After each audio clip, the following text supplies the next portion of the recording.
ഒരു സെക്കൻഡ്, നമ്മളിപ്പോൾ തത്സമയ ദൃശ്യങ്ങളിലേക്ക് പോവാണ്. തവനൂരിലെ ജയിലിന്റെ മുന്നിൽ നിന്ന് അൻവർ പുറത്തിറങ്ങുകയാണ്. അൻവർ പുറത്തിറങ്ങുന്നു. കരിക്കിൻ വെള്ളമൊക്കെ കുടിച്ചാണ് അൻവർ പുറത്തേക്ക് ഇറങ്ങുന്നത്. സഹപ്രവർത്തകർ അഭിവാദ്യങ്ങൾ അർപ്പിക്കുകയാണ്. മാലയൊക്കെ ഇട്ട് സ്വീകരിക്കുകയാണ് DMK പ്രവർത്തകർ, മറ്റ് അനുഭാവികൾ, സഹപ്രവർത്തകർ എല്ലാവരും. ആദ്യം ദൃശ്യങ്ങളിലേക്ക്.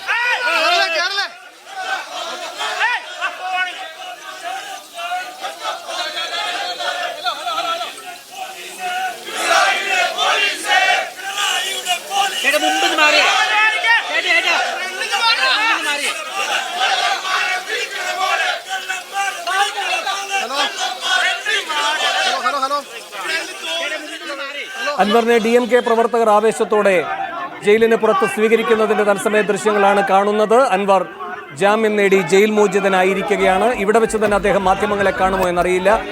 ജാമ്യം ലഭിച്ചു എന്ന് അറിഞ്ഞപ്പോൾ തന്നെ അൻവറിൻ്റെതായ ഒരു ഫേസ്ബുക്ക് പോസ്റ്റ് പുറത്തു വന്നിരുന്നു. കൂടെ നിന്നവർക്ക് അഭിവാദ്യങ്ങൾ, നേരിൽ കാണാം എന്നാണ് അൻവർ പറഞ്ഞത്. അൻവർ മാധ്യമങ്ങളെ കാണുമെന്ന് തന്നെ കരുതുന്നു. അദ്ദേഹത്തിന്റെ ആദ്യ പ്രതികരണത്തിലേക്ക് പോകാം.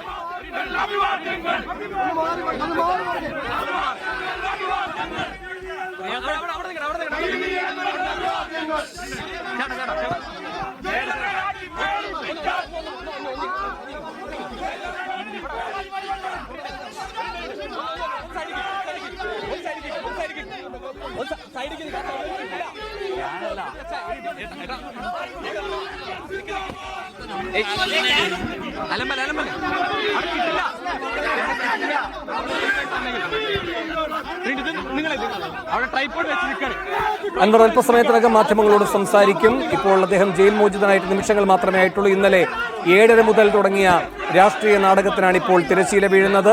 15 മണിക്കൂറിനകമാണ് അദ്ദേഹത്തിന് നിലമ്പൂർ കോടതി ജാമ്യം അനുവദിച്ചത്. അതിനുശേഷം ഇപ്പോൾ അദ്ദേഹം ജയിൽ മോചിതനായിരിക്കുന്നു. നേരത്തോട് നേരമായിട്ടില്ല. ഇന്നലെ ഏതാണ്ട് 9:30 മണിക്ക് ശേഷമാണ് അൻവറിനെ പോലീസ് അറസ്റ്റ് ചെയ്യുന്നത്. ഇന്നിപ്പോൾ 8:30 ആയിട്ടേ ഉള്ളൂ. നേരത്തോട് നേരമായിട്ടില്ല. അതിനു മുൻപ് തന്നെ അൻവർ ജയിൽ മോചിതനായിരിക്കുകയാണ്.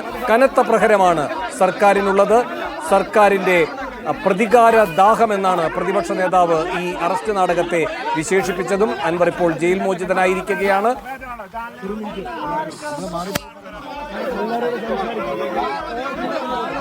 ഇന്നലെയും ഇന്നുമൊക്കെയായി ഏറ്റവും പ്രധാനപ്പെട്ടതായി ശ്രദ്ധിക്കേണ്ടത് പിണറായിക്കെതിരായിട്ടുള്ള മുദ്രാവാക്യങ്ങളാണ് മുഴങ്ങുന്നത് എന്നതാണ്.